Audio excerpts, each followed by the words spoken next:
আসসালামু আলাইকুম প্রিয় বন্ধুরা। অনুভূতির শূন্যতা নাকি অস্তিত্বের শূন্যতা, এটা কি ভালোবাসা? না, এটাকে কোনোভাবেই ভালোবাসা বলা যায় না।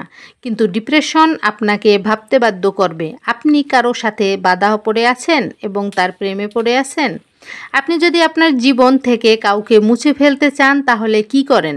এটা সময় সাপেক্ষ ব্যাপার। হয়তো কোনো বিষয় নিয়ে আপনার মনে অনেক কষ্ট লাগলো, তখন আপনি কারো সাথে ডিসকাস করার জন্য একটি তারিখ নির্ধারণ করেন।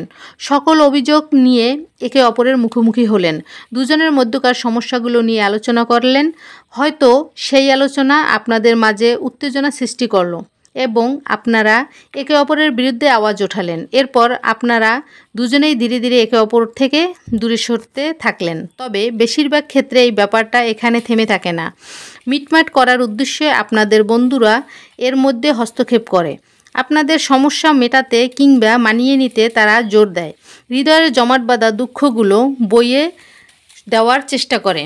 এই সুবাদে কয়েকবার সাক্ষাতের আয়োজনও করা হয়, কিন্তু সব কিছুর পর যদি আপনি তার থেকে বিচ্ছিন্ন হতেই বেশি আগ্রহী হন, তাহলে এটাই আপনার সম্পর্কে শেষ করে দেয়। কয়েকদিন, কয়েক সপ্তাহ কিংবা কয়েক মাসের মধ্যেই দাফন হয়ে যায় সম্পর্কের। কিন্তু এখন আর বিষয়টি এমন নেই। এখন আপনি কাউকে জীবন থেকে বাদ দিতে হলে শুধু ব্লক বাটনে ক্লিক করলেই ব্যাস।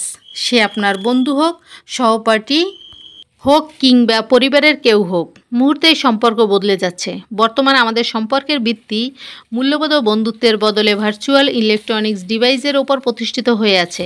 স্মৃতি, উষ্ণতা ও একে অপরের সাহায্যের ওপর সম্পর্কের নির্ভরশীলতা আর বাকি নেই। এ যুগের বন্ধুত্ব শুরু হয় একটিমাত্র বাটনের ক্লিক করার মাধ্যমে। সম্পর্ক শুরু হওয়ার আগেই আমরা জেনে নিতে পারি ব্যক্তিটি কেমন। তখন আমরা ভাবি তার সাথে সম্পর্ক করব কি করব না। সে লিস্টে যুক্ত হওয়ার পর দেখে ভালো লাগেনি, চিন্তা কিসের? একটি বাটনে ক্লিক করে চিরতরে এই সম্পর্ক মুছে ফেলা যায়। মনে হবে এই ব্যক্তির কোনো অস্তিত্বই ছিল না। বর্তমান টিএজ জেনারেশনের মধ্যে এই ধরনের ঢুনকো সম্পর্কের সরাসরি কেন? কারণ এরা বেড়ে উঠেছে ইন্টারনেটের ভেতরে ডুবে থেকে। আর ইলেকট্রনিক সোশ্যাল নেটওয়ার্কিংয়ে যেহেতু এই ধরনের সম্পর্কই বিদ্যমান, তাই তারা এর বাইরে কোনো ধরনের সম্পর্কের সাথে পরিচিত নয়। এজন্যই এদের আইজেন বলা হয়, কারণ সোশ্যাল মিডিয়া ছাড়া এরা একটা নিঃশ্বাসও নেয় না। অবশ্য এই জেনারেশনের দিকে তাকালে মনে হয় এমন ঠুনকো সম্পর্কে এদের জন্য পারফেক্ট। এটাকে তুলনা দেওয়া যায় সর্বনিম্ন খরচে সর্বোচ্চ সুখ পাওয়ার সাথে।